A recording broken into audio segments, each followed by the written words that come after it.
தேவையான பொருட்கள் மீன் மேக்கர், பிரிஞ்சி இலை, பட்டை, லவங்கம், சோம்பு, பூவு, வெங்காயம், தக்காளி, இஞ்சி, பூண்டு, மஞ்சத்தூள், உப்பு, சில்லி பவுடர், தனியா பவுடர், சீரக பவுடர், கரம் மசாலா, கருவேப்பிலை, கொத்தமல்லி.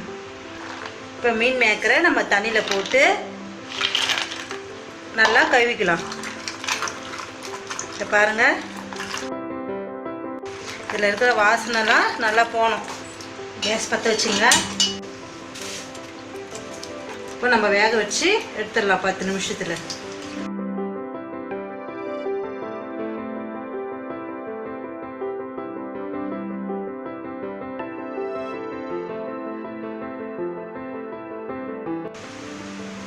நல்லா நுர வரணும், ஸ்மெல் போகும். நல்லா பாருங்கள், நல்லா வெந்துடுச்சு.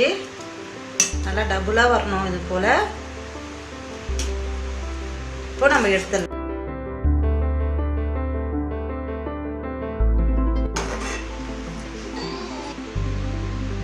திருப்பி தண்ணி ஊற்றி நல்லா கழுவிக்கலாம்.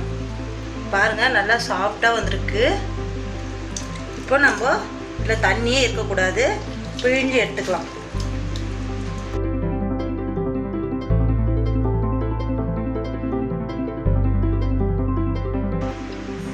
பாருங்கள், நல்லா பிழிஞ்சு எடுத்துட்டேன். தண்ணியே இருக்கக்கூடாது அதில். இப்போ நம்ம தயிர் ஊற்றி நல்லா பிசைஞ்சிக்கலாம். தயிர் ஊற்றி நல்லா பிசைஞ்சிக்கோங்க. 10 நிமிஷம் நல்லா இதில் ஊற வைங்க.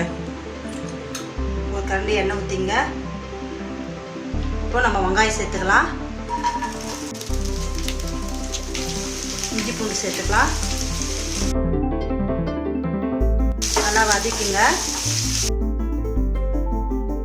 4 பல் பூண்டு, ஒரு துண்டு இஞ்சி சேர்த்து நல்லா வதக்கிங்க. நம்ம தக்காளி சேர்த்து வதக்கலாம். 2 தக்காளி போட்டு வதக்குங்க.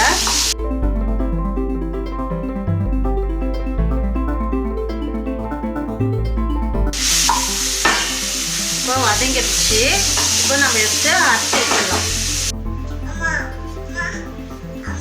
அரைச்சி இப்போ நம்ம மிக்ஸி ஜாரில் போட்டு அரைச்சி எடுத்துடலாம். கேஸ் பற்ற வச்சுக்கலாம். 3 கரண்டி எண்ணெய் ஊற்றிங்க.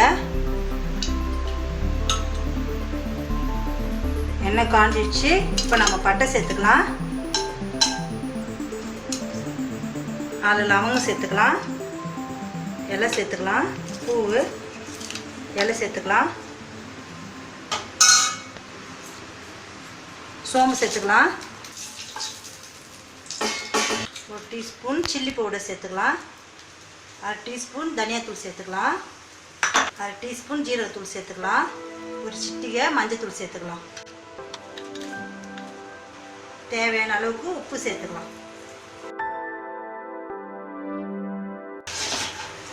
இப்போ நம்ம அரைச்ச விழுதை சேர்த்துக்கலாம்.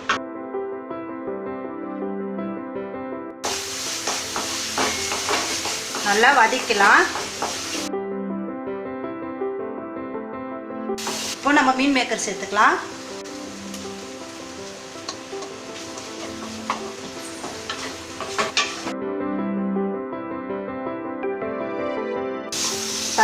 தண்ணி தேவையான அளவுக்கு ஊற்றிக்கங்க. கரம் மசாலா சேர்த்துங்க, 1/2 டீஸ்பூன். இப்போ நம்ம மூடி வச்சிடலாம். 10 நிமிஷம் நல்லா வேகட்டும். திறந்து போடுங்க.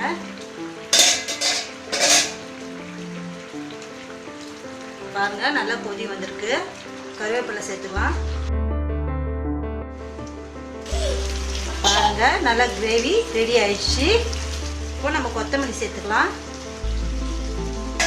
கேஸ் ஆஃப் பண்ணிடுங்க. மீன் மேக்கர் கிரேவி ரெடி ஆயிடுச்சு.